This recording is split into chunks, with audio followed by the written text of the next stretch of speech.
Welcome back to another technical deep dive here in the debug zone.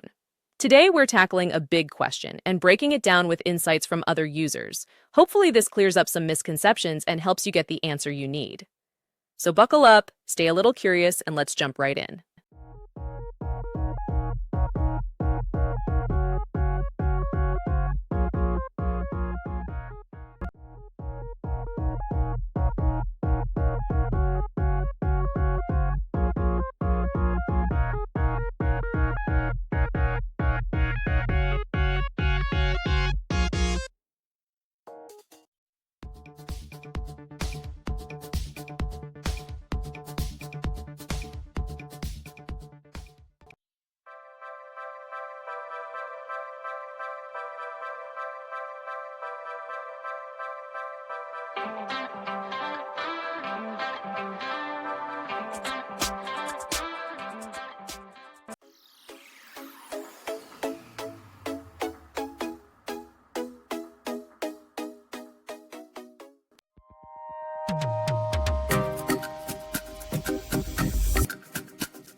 And that's a wrap.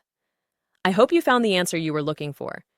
If you did, take a second to hit that subscribe button. It really helps out. And let me know in the comments which solution worked best for you. See you next time in the debug zone.